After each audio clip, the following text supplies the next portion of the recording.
Assalamualaikum. Hi friends, welcome to my channel portosvlog. எல்லோரும் எப்படி இருக்கீங்க? டுடே நம்ம சேனல்ல டேஸ்டியான கிரன்ச்சியான ஹோம்மேட் பட்டர்ஸ்காட்ச் கேக் ரெசிபி தான் செஞ்சு காட்ட போகிறேன். எல்லோரும் சாஃப்ட் ஸ்பாஞ்ச் கேக்கில் தான் இந்த ரெசிபி வந்து செஞ்சு காட்டுவாங்க. நான் இப்போ வித்தியாசமாக டம்ரூட் கேக் டேஸ்ட்டில் பட்டர்ஸ்காட்ச் கேக் ரெசிபி வேறு லெவல் டேஸ்ட்டில் செஞ்சு காட்ட போகிறேங்க. இந்த கேக் ரெசிபிக்கு அடிக்ட் ஆகாதவங்க யாருமே இருக்க முடியாது, அந்த அளவுக்கு யம்மியாக இருக்கும். வாங்க எப்படி செய்கிறதுன்னு பார்க்கலாம்.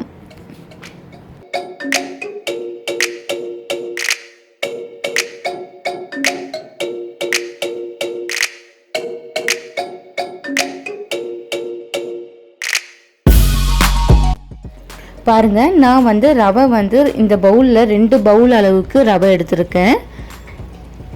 நான் ரவையில் தாங்க உங்களுக்கு கேக் செஞ்சு காட்ட போகிறேன்.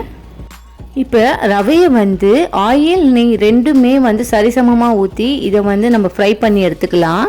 நான் இப்போ வந்து ஒரு ஃபேனில் வந்து ஆயிலும் நெய்யும் ஊற்றி ஹீட்டாக ஆனதுக்கப்புறம் நான் ரவையை இது கூட சேர்த்துக்கிறேன். இப்போ ரவையை வந்து ஒரு 5 நிமிஷம் போல் நம்ம வந்து இந்த நெய் எண்ணெயிலே வறுத்துக்கலாம். நீங்கள் வெறும் நெய் ஊற்றி வறுக்கிறது இருந்தால் கூட வறுத்துக்கோங்க.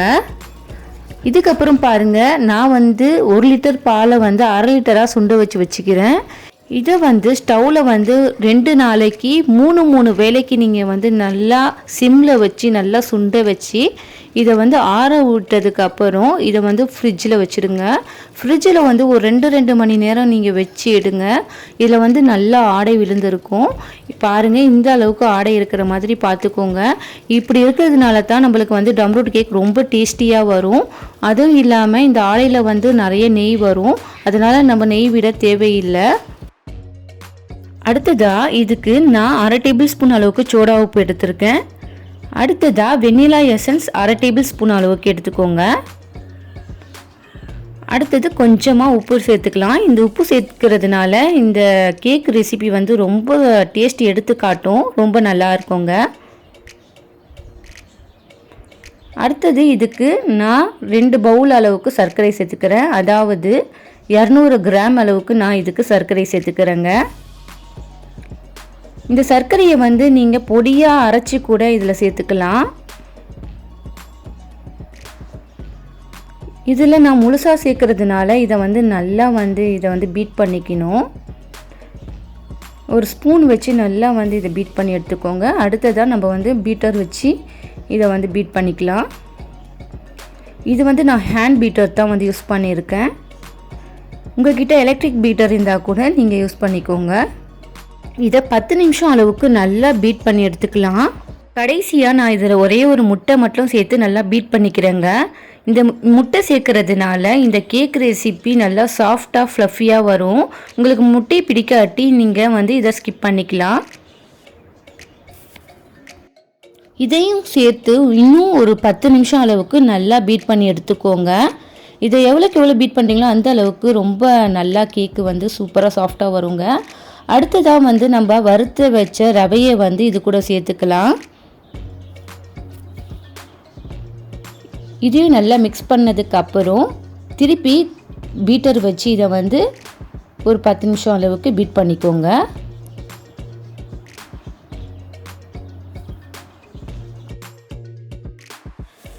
நான் இது வந்து ரவையில் வந்து செஞ்சு காட்டுறேங்க. இது வந்து டம்ரூட் கேக் ரெசிபி தான். இது வந்து ரொம்ப டேஸ்ட்டாக அருமையாக இருக்குங்க. வீட்டில் நீங்கள் செஞ்சு பார்த்துட்டு எப்படி இருந்துச்சுன்னு எனக்கு கமெண்ட் பண்ணுங்கள். இப்போ இதை ஒரு 1/2 மணி நேரம் அளவுக்கு ஊற வச்சு எடுத்துக்கலாம். ஒரு 1/2 மணி நேரம் ஆயிடுச்சுங்க. இப்போ வந்து ஒரு கேக் பேன் எடுத்துக்கலாம். அதில் நான் வந்து நெய் தடவிக்கிறேன் ஃபுல்லாக. நீங்கள் நெய் இல்லை ஆயில் கூட தடவிக்கலாங்க. ஆயிலெலாம் தடவுனதுக்கு அப்புறம் இதில் வந்து ஃபுல்லாக வந்து நம்ம மைதா மாவையே தூவி விட்டுக்கலாங்க. அப்போ தான் நம்ம இந்த கேக் ரெசிபி வந்து இந்த பேனில் வந்து ஒட்டாமல் அழகாக வரும். உங்கள்கிட்ட பட்டர் பேப்பர் இருந்தால் கூட அதை போட்டுக்கோங்க கீழே. நம்ம இப்போ டம்ரூட் கேக்குக்கு ரெடி பண்ணி வச்சோம் இல்லையா, அதை வந்து இது கூட பேனில் சேர்த்துக்கலாங்க. இதை வந்து நீங்கள் க்ரீம்லாம் சேர்க்காம கூட சாப்பிட்லாம், ரொம்ப டேஸ்ட்டாக இருக்குங்க. நான் இதில் திராட்சை சேர்த்துக்கிறேன், நீங்கள் பாதாம் முந்திரி எது வேண்டாலும் சேர்த்துக்கலாம். இதெல்லாம் சேர்த்ததுக்கப்புறம் இந்த பேனை வந்து நல்லா டேப் பண்ணிக்கோங்க. அப்போ தான் இதில் ஏர் பபிள்ஸ் எது இருந்தாலும் வெளியே வந்துடும். அப்போ தான் இந்த கேக் வந்து வெடிக்காமல் நல்லா சூப்பராக ஃப்ளஃபியாக வருங்க. இப்போ வந்து நான் ஒரு பெரிய பாத்திரத்தில் கலவடை போட்டு அது மேலே நான் கேக்கை வச்சு க்ளோஸ் பண்ணி வச்சுட்டேங்க. ஒரு அரை மணி நேரத்துக்கு அப்புறம் நான் ஓப்பன் பண்ணுறேன். பாருங்கள், கேக் வந்து சூப்பராக ஓரம்லாம் நல்லா வந்து செவந்து வந்துக்குது. நல்லா வந்து கேக் வெந்துருச்சுங்க. நான் கத்தியை விட்டு பார்க்குறேன் பாருங்கள். இதில் ஒட்டாமல் சூப்பராக வந்திருக்கு.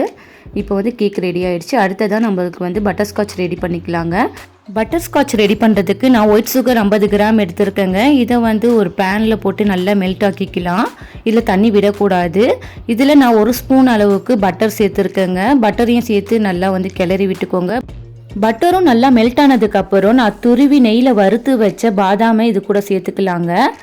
இதை முழுக்க நீங்கள் வந்து லோ ஃப்ளேமில் வச்சு தான் செய்யணும். இல்லைனா வந்து இந்த சர்க்கரை பாகு கருகிடும். இதில் டேஸ்ட்டே இருக்காது உங்களுக்கு.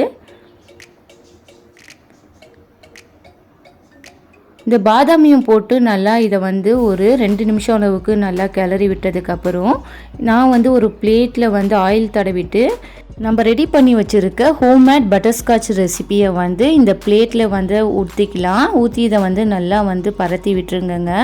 இதை வந்து ஒரு 10 நிமிஷம் அளவுக்கு நல்லா ஆற விட்டுருங்க.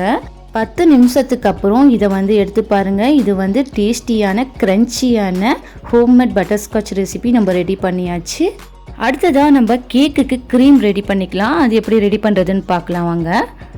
நான் க்ரீம் ரெடி பண்ணுறதுக்கு 200 கிராம் அளவுக்கு நான் பட்டர் எடுத்திருக்கேன். இந்த பட்டரை பாருங்கள், நம்ம நல்லா பிளெண்ட் பண்ணணும். நம்ம ஒரு எலக்ட்ரிக் பிளெண்டர் வச்சு இதை வந்து நல்லா பிளெண்ட் பண்ணிக்கோங்க. இதை ஒரு 10 நிமிஷம் போல் நல்லா பிளெண்ட் பண்ணிக்கிட்டே இருங்க. அப்போ தான் வந்து க்ரீமி டெக்ஸ்சர் வரும். பாருங்கள், சூப்பராக நம்மளுக்கு க்ரீம் ரெடியாகி வந்துட்டு இருக்குது. இதில் நான் பட்டர்ஸ்காட்ச் எசன்ஸ் வந்து 1 டேபிள் ஸ்பூன் வந்து பன்னீரில் கலந்து இதை வந்து இது கூட ஊற்றிக்கிறேங்க. இதையும் சேர்த்து நம்ம வந்து ஒரு 10 நிமிஷம் நல்லா பிளெண்ட் பண்ணிக்கலாம். இது சேர்க்குறதுனால க்ரீமுக்கு வந்து நல்ல ஃப்ளேவர் கிடைக்குங்க. ரொம்ப நல்லா டேஸ்ட்டாக இருக்கும். இப்போ பாருங்கள், நம்ம க்ரீம் வந்து நல்லா கலர்ஃபுல்லாக சூப்பராக வந்திருக்குங்க. இதில் வந்து இன்னொரு பொருள் நான் சேர்த்தேன், அதை நான் சொல்ல மறந்துட்டேங்க, சாரி.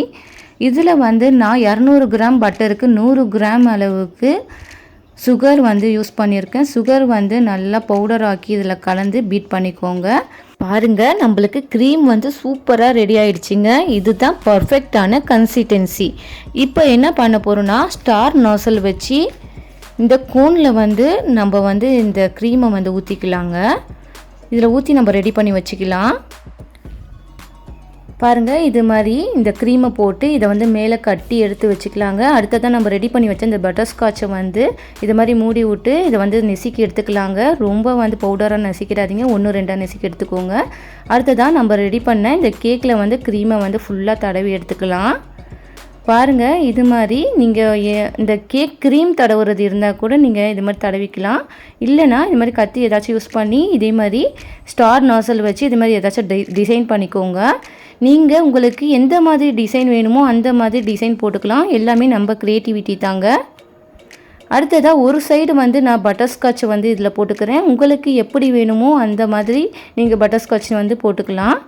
நான் வந்து ஒரு பக்கம் பூ டிசைனும் ஒரு பக்கம் பட்டர்ஸ்காட்சும் வந்து போட்டு ரெடி பண்ணி வச்சுக்கிட்டேன். இப்போ வந்து நான் வந்து சாக்லேட் வந்து இது ஃபுல்லாக வந்து ஓரமாக நான் வந்து ஊற்றிக்கிறேங்க. இந்த சாக்லேட் சிரப்பு வந்து கடையிலலாம் கிடைக்கும், நீங்கள் வேணுண்டா வாங்கிக்கலாம்.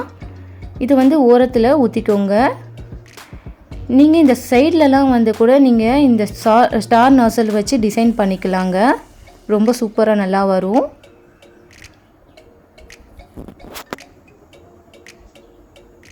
பாருங்கள், இப்போ நான் ஃபுல்லாக அந்த சாக்லேட் எசன்ஸ் வந்து ஊற்றிக்கிட்டேன். அடுத்ததாக சைடில் பாருங்கள், நான் இந்த ஸ்டார் நாசல் வச்சு க்ரீமில் வந்து டிசைன் பண்ணியிருக்கேங்க. ரொம்ப சூப்பராக நல்லா வந்திருக்குங்க. பாருங்கள், பார்க்கவே சூப்பராக வந்திருக்கு. நீங்களும் ட்ரை பண்ணி பாருங்கள்.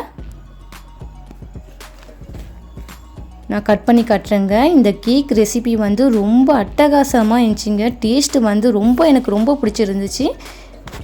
இதோட டேஸ்ட் பார்த்தீங்கன்னா வேறு லெவலில் இருந்துச்சுங்க. நீங்களும் கண்டிப்பாக ட்ரை பண்ணி பாருங்கள், உங்களுக்கு ரொம்ப பிடிக்கும். ட்ரை பண்ணது மட்டும் இல்லாமல் உங்களுக்கு ரெசிபி எப்படி வந்துச்சுன்னு கமெண்ட்டில் என் கூட ஷேர் பண்ண மறந்துடாதீங்க. இந்த வீடியோ பிடிச்சிருந்தா லைக் பண்ணுங்கள், உங்கள் ஃப்ரெண்ட்ஸ் கூட ஷேர் பண்ணுங்கள், அவங்களும் பார்த்து பயன்பெறட்டும். இன்னொரு சூப்பரான ரெசிபியோடு நான் உங்களை சந்திக்கிறேன். அதுக்கு முன்னாடி நம்ம போட்டோஸ் விலாக் சேனலை சப்ஸ்கிரைப் பண்ணாதவங்க சப்ஸ்கிரைப் பண்ணிக்கோங்க. Thanks for watching friends. Assalamu alaikum warahmatullahi wabarakatuh.